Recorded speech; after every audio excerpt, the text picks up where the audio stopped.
جیسے چلے کلان میں سردی سے اپنے آپ کو بچانے کے لیے سارے انتظامات کرتے ہیں، بس ٹھیک اس طرح سے ماحول کی برائیوں سے اپنے آپ کو بچانے کے لیے سارے انتظامات کریں، اپنے دماغ کو صاف رکھیں، اپنے پڑھنے کو صاف رکھیں، ٹی وی دیکھنا بند کر دیں، سارے چینلیں جن چینلوں کے اندر صرف رات و دن یہی سکھایا جا رہا ہے، کیا سکھایا جا رہا ہے؟ تھا زناکاری کیسے ہوگی، قتل کیسے ہوں گے، ڈرگز کیسے ہوں گے، افیئرس کیسے، یہی ساری چینلوں کا خلاصہ ہے۔ اگر اس میں کوئی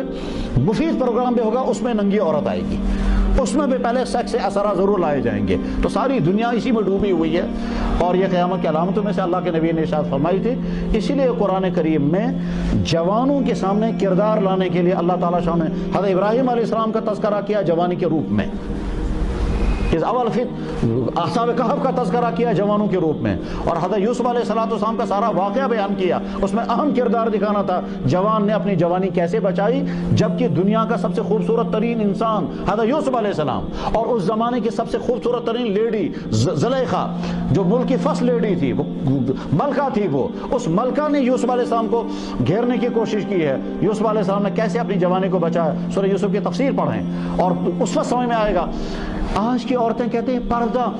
یہ ہمارے لیے مصیبت ہے، اللہ اکبر، مغلوں کی بیگمات سے زیادہ ماڈرن عورت کون سی ہوگی آج؟ لیکن مغلوں کی عورت نے بھی کبھی بے پردگی نہیں کی، حتیٰ کہ جہانگیر بادشاہ دربار میں بیٹھتا تھا، اس کی بیوی نور جہاں کوئی دیندار عورت نہیں تھی مگر بے پردہ کبھی نہیں ہوئی، وہ بھی پردے کے پیچھے بیٹھتی تھی دربار میں، اور سامنے پردہ لٹکا ہوا ہوتا تھا، اور جہانگیر کے پیچھے بیٹھی رہتی تھی نور جہاں عورت جو سارے ملک کا نظام چلا رہی تھی، اور حکومت اس کے اپنے کنٹرول میں تھی مگر بے پردہ وہ بھی نہیں ہوتی تھی۔ آج لوگوں کے ذہنوں میں ڈال دیا تھا جو پردہ کر رہی ہے وہ بیکورڈ ہے، اور جو ننگی ہو گئی وہ فارورڈ ہے۔ اب جو فارورڈ ننگی ہے ان کو امریکہ میں جا کر کے تم بھی بیکورڈ ہو، تم فارورڈ تب بنو گے جب عورت عورت کے ساتھ نکاح کرے گی، جب لیسبین بنیں گے تب آپ فارورڈ بنیں گی۔ یہ فارورڈ اور بیکورڈ جو ہے یہ دھوکے کے الفاظ ہیں۔ فارورڈ وہ ہے جس کا کردار پاکیزہ، اور بیکورڈ وہ ہے جس کا کردار جانوروں سے زیادہ بدتر، جو زناکاریوں میں، جو ڈرگز میں، جو کرپشن میں، جو لوگوں کو ستانے میں، جو ماں باپ کی نافرمانی میں، جو فیشنوں میں، وہ ہے بیکورڈ انسان، کیونکہ اپنا کوئی کردار نہیں، وہ دوسروں کے تابع ہے، جو دوسرے کہیں گے ہم وہی کریں گے۔ اس لیے ہم یہاں سے نمبر ایک تو اللہ کا شکر ادا کریں گے، اللہ نے ہم کو مکمل باڈی عطا کی، الحمدللہ، کوئی ڈیفیکٹ نہیں رکھا، الحمدللہ، انسان بنایا، سارا جسم عطا کیا، انسان بنایا، جانوروں میں پیدا نہیں کیا، پھر ہم کو اسلام کی دولت عطا فرمائی، اس پر شکر ادا کر کے پھر توبہ کریں گے آج تک جتنی غلطیاں ہوئیں ان پر، اور آئندہ ارادہ کریں گے انشاءاللہ اپنے آپ کو پاک صاف رکھیں گے، جیسے جسمانی صحت کی فکر کریں گے ویسے روحانی صحت کی بھی فکر کریں گے، اور آئندہ فکر کرنے کے لیے جو کچھ ہمیں کرنا ہوگا وہ سارا ڈھونڈیں گے اور کریں گے۔ خاص طور پر پاک صاف نوجوانوں کے ساتھ رہنا شروع کر دیں، بلکہ یہاں تک کہنا صحیح ہے اگر کسی کا سگا بھائی بگڑا ہوا ہو اس سے بھی دور ہو جائیں، کسی کی سگی بہن اگر بگڑی ہوئی ہے اس سے بھی تعلقات کٹ کر لیں، سلام دعا تو رکھنا ضروری ہے، بات چیت بند نہیں کر سکتے، لیکن مل کر کے رہنا یہ صحیح نہیں ہے، چاہے اپنے، بلکہ یہ بھی کہہ سکتے ہیں کہ اگر خدا نخواستہ کسی کے ماں باپ بگڑے ہوئے ہوں، اس اولاد کو کہا جائے گا اپنے والدین کے حقوق ادا کرو مگر ان کے ساتھ اٹھنا بیٹھنا مت رکھو کیونکہ وہ بگڑے ہوئے ہیں۔